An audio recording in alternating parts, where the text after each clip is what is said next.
I built something called an atmospheric water generator. And an atmospheric water generator is, we all know that there's only three sources of water on the earth. We've all learned it in science class. And there's three sources of water that exist on the earth. It's in a liquid, it's in a solid, and it's a gas. And so the easy water that we drink every day, it comes from a surface water, like Lake Michigan. What the water is doing is just the planet is getting warmer, so the water's starting to evaporate. And naturally, when the water evaporates, where does it go?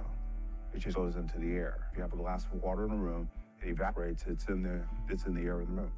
Many people here don't understand that the water that's in the atmosphere is so plentiful that we can use it. But you see this process every day. In the summer, when you sit at a table and you have a glass on the table and all your friends have a glass of lemonade or iced tea or cold beer or drinks, what you see is those glasses sweat. You see that. You see your air conditioner drip. Well, this is the moisture that's being condensed out of the air. And so basically what I do is I've created a machine that does that, but it's on steroids. Condensing the moisture out of the atmosphere, what I've learned over the years, is a viable, energy-efficient source that can operate completely on renewable energy. On the island of Vieques in Puerto Rico, working with my foundation, we supplied enough water for 5,000 people to drink water. We were making water that far exceeded World Health Organization standards, far exceeded EPA standards.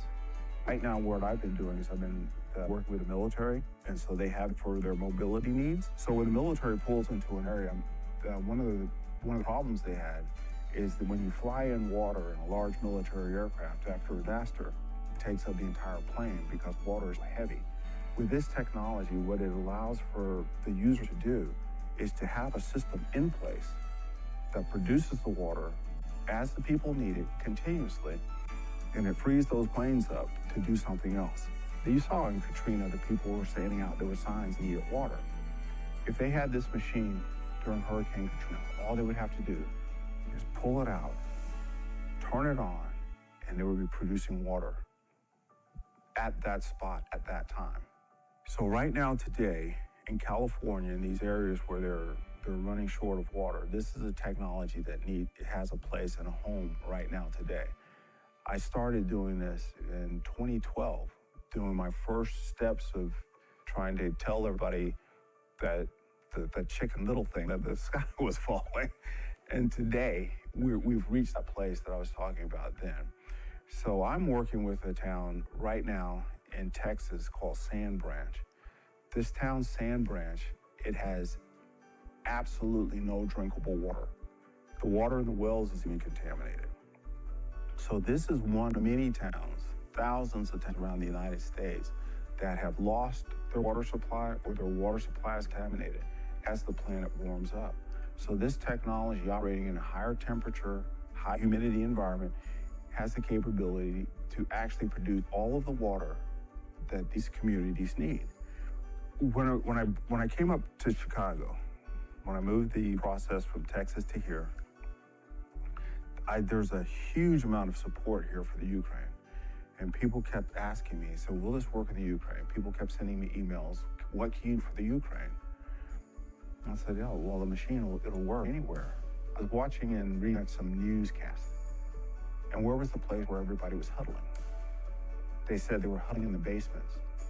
And one of the things they always said about the basements was that the basements were dank, damp, and wet. If I put a system in a basement in the Ukraine, it's gonna dry the basement out. It's gonna prevent disease, mold in the air. It's gonna make it extremely dry. The temperature is high enough in the basement to produce water year round. What I'm interested in is, I'm interested in supplying an entire neighborhood with water. I'm interested in making sure that the military will be able to push one of these out of a plane on a parachute to troops in the field. I'm interested in ensuring that the disenfranchised communities in the United States have access to this. And I think I've been one of the only crusaders for that. I have a foundation, it's the Moses West Foundation.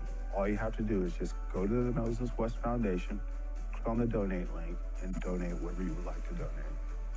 And that helps all of these missions that we need to do. It helps train all the people that we need to train. And Hopefully it'll help to find that 1,000 people that I can teach to go out in the world to do this as well. That's what the foundation does. Because this technology is a linchpin to sustainability. The 17 tenets of sustainability set forth by the United Nations, that's the direction they told the whole world to go to. The one thing that they were missing was a sustainable source of water.